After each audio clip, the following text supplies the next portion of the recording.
parameter pertama yang paling gampang itu fisik. Jadi bau, warna, kekeruhan, kemudian dari rasa. Nah itu yang paling bisa kita pertama melihat.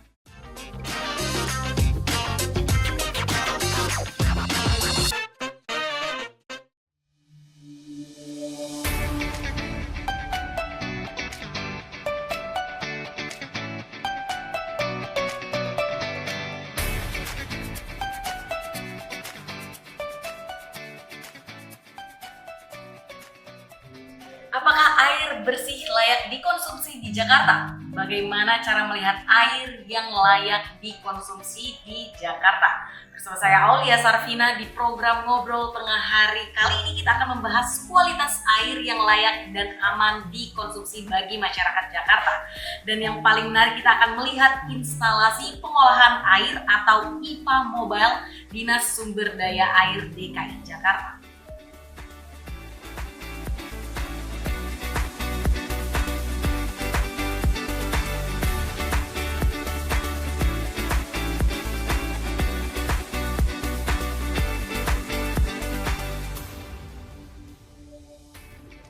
Warga Jakarta, saat ini saya sudah bersama dengan Ketua Subkelompok Perencanaan Bidang Geologi, Konservasi Air Baku, dan Penyediaan Air Bersih Dinas Sumber Daya Air Provinsi DKI Jakarta, Ibu Elizabeth Darigan. Apa kabar Ibu? Baik, terima kasih.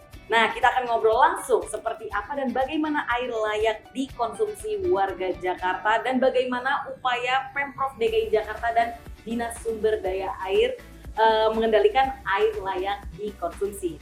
Ibu, Bu Lisa, sebelumnya apa sih Bu yang dimaksud dengan air layak dikonsumsi? Apakah ada perbedaan dengan air bersih? Oke, air layak dikonsumsi berarti air yang layak untuk kita gunakan, untuk makan, untuk minum, untuk masak ya. Jadi untuk masuk ke dalam tubuh ya, seperti itu. Nah, bedanya dengan air bersih pasti ada. Air bersih itu berarti ya secara umum air yang bersih yang biasa kita gunakan untuk kehidupan sehari-hari, untuk mandi, untuk cuci kakus dan segala macam gitu. Tapi air bersih itu belum tentu bisa kita langsung minum. Nah itu, air yang tadi air yang layak dikonsumsi berarti yang itu kita pakai untuk kita makan minum.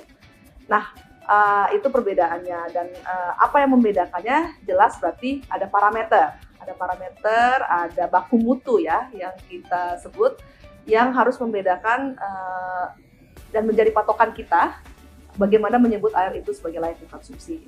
Nah, parameternya itu berdasarkan apa? Tentu ada.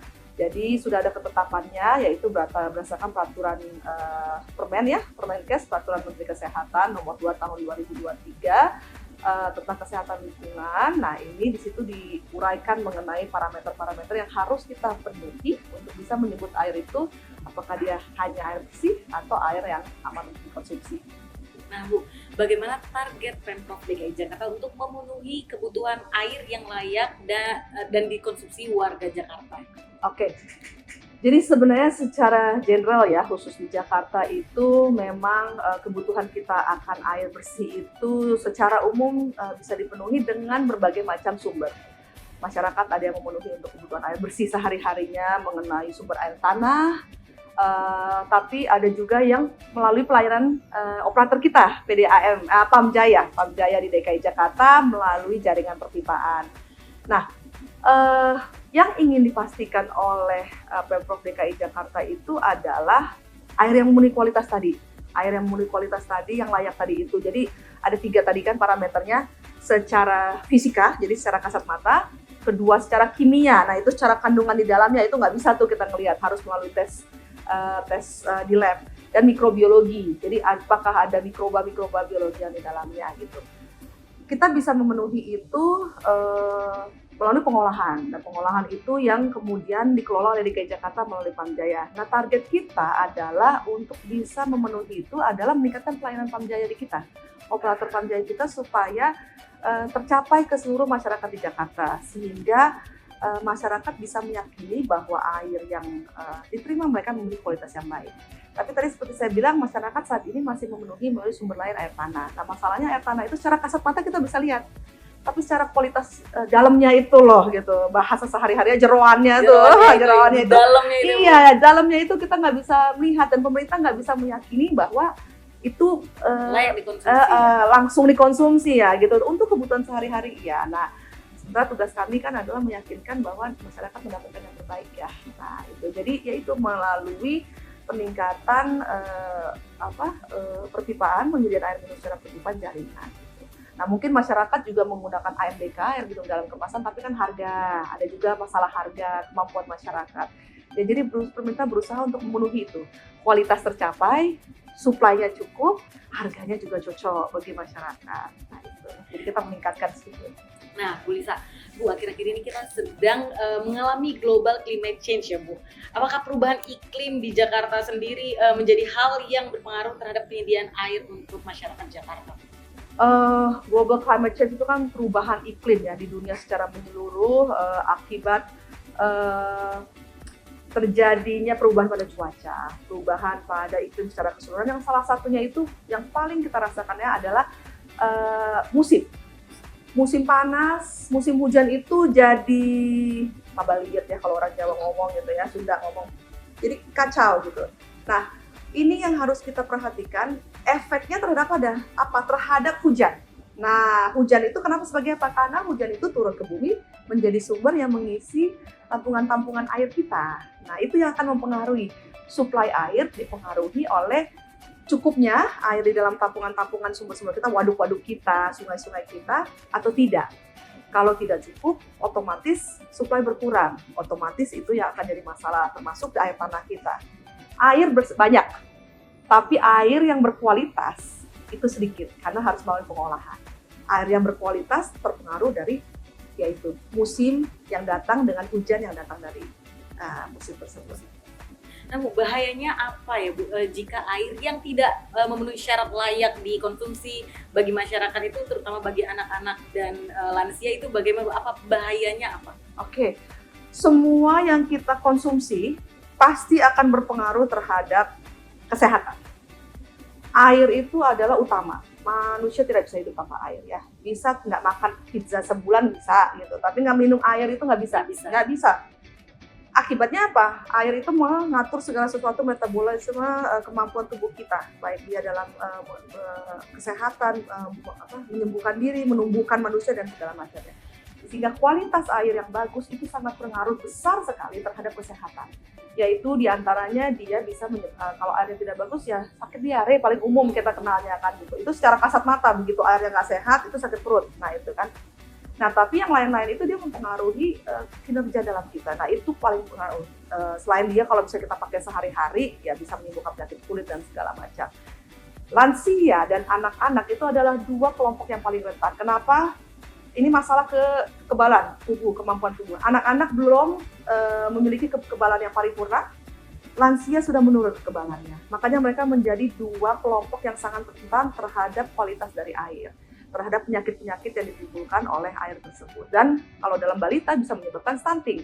Karena kalau sering sakit, sering diare, otomatis tubuh tidak bisa bertumbuh karena habis untuk menyembuhkan dirinya sendiri. Itu yang menyebabkan stunting dan penyakit-penyakit lain akan datang.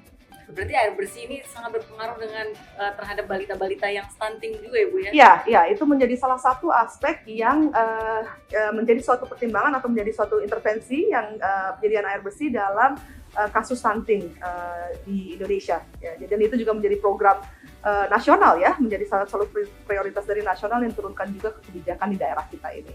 Nah Bu, apa himbauan dan harapan ke depan untuk warga Jakarta yang ingin mengkonsumsi dan mendapatkan air bersih dan layak konsumsi? Oke, jadi tadi saya bisa bilang bahwa tadi ada parameter yang harus dipenuhi. Nah, parameter pertama yang paling gampang itu fisik. Jadi bau, warna, kekeruhan, kemudian dari rasa. Nah, itu yang paling bisa kita pertama melihat. Jadi ya, kalaupun kita punya air di rumah, baik itu dari air tanah maupun yang lain, itulah yang paling pertama dilihat gitu. Bahwa dari situ aja kalau udah nggak memenuhi ya berarti sudah nggak bagus. Jangan dikonsumsi, itu udah pertama. Tapi memang yang tadi kedua, bahwa ada yang harus dicek secara lab. Nah itu mikrobiologi maupun kimia.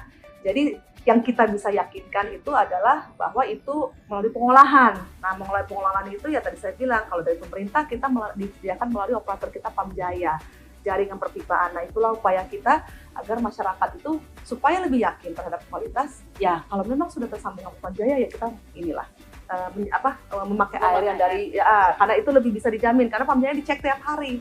Sementara kalau air yang lain kita tidak bisa mencek air tanah gitu ya. Air tanah tidak kita cek setiap hari, jadi kita nggak tahu kan seperti itu. Nah, kita ingin confidence ya, kalau kita sebagai masyarakat konsumen kita ingin confidence. Nah, confidence itu kita bisa dapatkan dari mana? Nah, itu yang bisa menjadi arahan bagi masyarakat.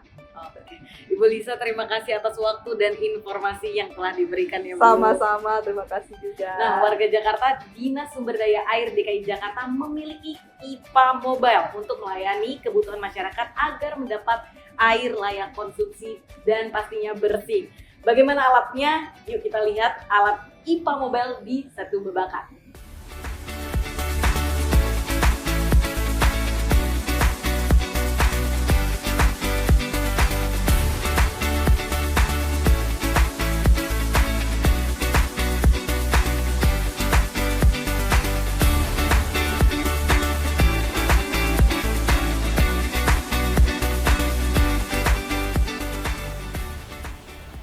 Nah, warga Jakarta, untuk capaian air bersih yang layak dikonsumsi ke semua kalangan masyarakat Jakarta, Dinas Sumber Daya Air DKI Jakarta mempunyai IPA Mobile atau instalasi pengolahan air mobile.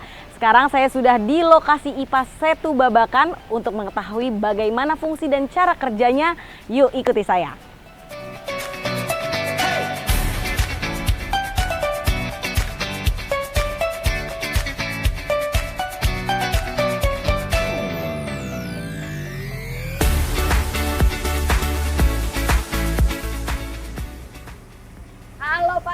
Apa kabar Pak? Alhamdulillah sehat Mbak. Pak lagi ngapain nih Pak? Ini Mbak, kita sedang dalam rangka menyambut musim kemarau. Kita mengoptimalkan sarana prasarana yang kita punya. Kita sedang melakukan maintenance rutin Mbak. Wah. Terhadap unit IPA Mobile yang kita punya. IPA Mobile ya. Berarti ini IPA Mobile ya Pak? Ini IPA Mobile kita Mbak. Oke. Nah, warga Jakarta, saat ini saya sudah bersama dengan Ketua Subkelompok Pengendalian dan Penyediaan Air Bersih Bidang Geologi, Konservasi Air Baku, dan Penyediaan Air Bersih Dinas Sumber Daya Air Provinsi DKI Jakarta. Nah Pak, saya mau nanya tentang IPA Mobile ini. Boleh, Mbak. Bagaimana sih Pak cara kerjanya dan sebenarnya apa fungsinya Pak? Oke, terima kasih Mbak. Jadi ini instalasi pengolahan air kapasitasnya 0,5 liter per detik. Ini fungsinya kita untuk memproduksi air baku menjadi air bersih. Nah, air baku itu apa nih Pak? Air baku ini ialah air yang misalnya ada yang ada diaduk, yang airnya masih keruh, kita olah di mesin ini supaya dia menjadi air bersih. Oh, air bersih. Dan bisa ditingkatkan menjadi air minum. Wah. Kalau air bakunya kekeruhannya tidak lebih dari 500 NTU. Jadi ada syarat-syarat teknisnya. Seperti itu, Mbak. Boleh kita lihat ke dalam bagaimana prosesnya Pak ya? Silakan Mbak, monggo. Oke, ayo Pak.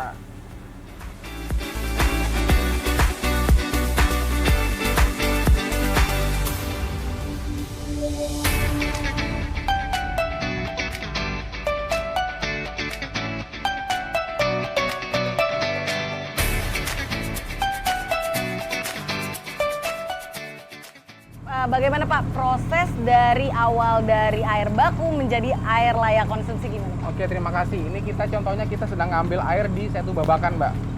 Seperti kita ketahui air Setu Babakan masih kondisi keruh, Mbak ya. Kita lihat di sini masih keruh. Contohnya di sini. Ini kita air yang ada di Setu Babakan kita pompakan ke IPA Mobile kita. Jadi tahapan yang pertama kita ada namanya flokulasi di sini, Mbak. Di sini di flokulasi dan koagulasi ini kita ada proses kimia di sini. Kita campurkan zat kimia. Kemudian di sedimentasi, ini udah mulai kita pisahkan nih vlog-vlognya antara air kotor bersih udah mulai kita pisahkan di sini di sedimentasi dan filtrasi. Di sini kita tambahkan pasir silika segala macam itu untuk memfilter airnya. Nah, kemudian ada proses paling penting di sini yang keunggulan dari IPA Mobile kita ada ultrafiltrasi dan nanofiltrasi, Mbak. Oh, jadi di sana. Itu kumannya yang membunuh kumannya ada di ini, Mbak. Setelah dari ini baru air bisa diminum dengan syarat airnya tidak lebih dari kekurangan dari 500 NTU itu. Oh, baik. Berarti ini air yang kotor langsung masuk, ada yang dikeluarin lagi ke sini ya?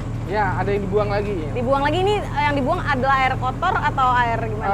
Bukan, ini kelebihan airnya aja. Oh, kelebihan airnya aja. Jadi kan ada yang di bypass, Mbak, ada yang saya keluarin, ada yang saya olah seperti itu. Diolah. Nah, jadi kan kapasitasnya kan bisa up, tapi yang saya keluarkan cuma 0,5 liter per second, sisanya saya buang seperti itu. Oh, baik. Nah, kalau fungsinya sendiri nih Pak, apa sih fungsinya ini? Apakah mungkin kalau terjadi kemarau atau bencana, IPA Mobile ini bisa digunakan bagaimana? Terima kasih. Jadi IPA Mobil ini nih salah satu aset yang dimiliki Pemprov DKI untuk kesiapsiagaan bencana, Mbak. Kita sih mudah-mudahan tidak perlu memakai ini ya. Berarti kalau kita pakai ini berarti ada bencana, kita tidak mengharapkan bencana tentunya. Tapi sebagai langkah mitigasi Pemprov DKI siap, kita memiliki unit ini sebanyak 5 unit. Apabila ada kendala kemarau panjang, selama masih ada sumber airnya, kita bisa olah air keruh, air waduk, air kali, bisa kita olah untuk menjadi air bersih di sini, Mbak. Nah, untuk jangkauannya nih Pak, bagaimana sih untuk menjangkau ke masyarakat? Atau misalnya nanti mobil ini terparkir di mana, atau nanti masyarakat yang datang, atau bisa dialirkan ke rumah mungkin saja, gimana Pak? Jadi ini bisa datang karena ini IPA Mobile, ini bisa menjangkau ke kawasan padat penduduk, Mbak. Bisa kita kita mendekatkan ke sumber airnya. Atau kalau tidak, misalnya kita olah di sini, kita juga punya 12 unit mobil tangki, Mbak. Kita bisa datangkan mobil tangki, ngambil air di sini, kita bisa dropping kemana-mana. Oke, baik. Jadi mobil tangki yang ngambil dari misalnya Setu Babakan, dibawa ke sini dan difilter bagikan ke masyarakat. Jadi juga bisa seperti itu, konsepnya seperti itu. Berarti ini bisa langsung diminum? Iya bisa, Mbak. Boleh dong coba minum ya? Siap, Mbak. Mau dicoba minum? Oke, Ayo. Mbak. Ayo warga Jakarta ikutin. Saya mau cobain langsung minum dari alat IPA Mobile ini.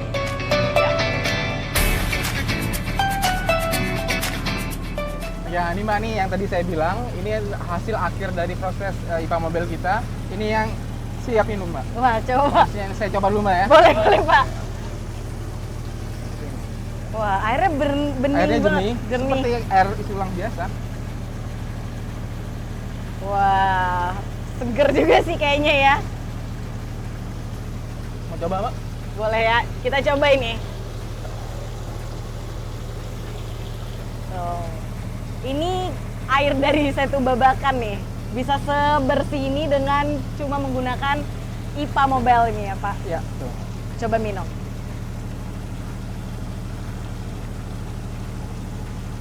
Beneran air, kayak air isi ulang aja, kayak bener-bener air ya Pak ya. Nggak ada rasa-rasa ikannya, nggak ada rasa-rasa rawa-rawanya, nggak ada.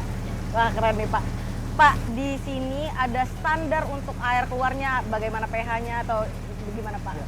Jadi kita secara berkala, Mbak, kita selalu mengujikan, Mbak. Alat setelah kita operasikan, berkala, kita ujikan, kita bawa hasilnya ini, kita bawa ke lab.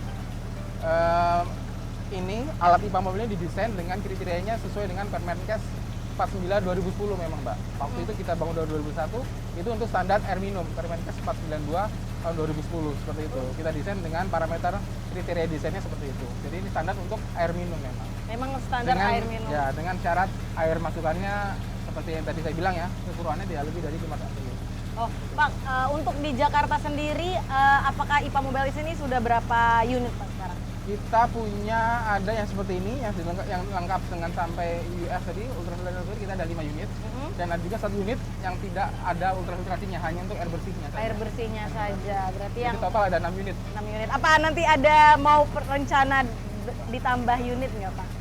Kita nanti menyesuaikan kebutuhan, Mbak. Kalau memang ada kedaruratan atau seperti apa yang mau diperlukan, kita programkan lagi untuk pengadaan kembali IPA Mobile ini. Oke, baik. Pak, alat ini sendiri sudah pernah digunakan nggak untuk kayak seperti gambarannya kayak seperti sudah ada kemarau kayak kemarin ada kemarau, apakah ini sudah dipergunakan untuk masyarakat Pak? Ini kemarin kalau untuk masyarakat kita belum maksimalkan ya, kita sempat bantu untuk event-event tertentu aja. Oh, seperti baik, itu, baik. Hari air segala macam, karena memang belum ada kedaruratan, selama ini belum ada kedaruratan, jadi kita sifatnya masih pemeliharaan aja. Pemeliharaan. Oke, baik.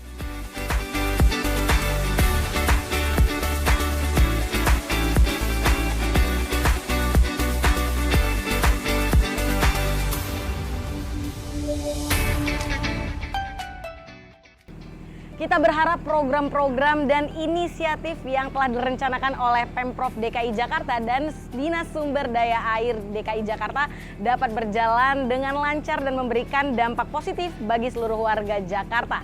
Sampai jumpa di episode Ngobrol Tengah Hari selanjutnya. Sukses Jakarta untuk Indonesia.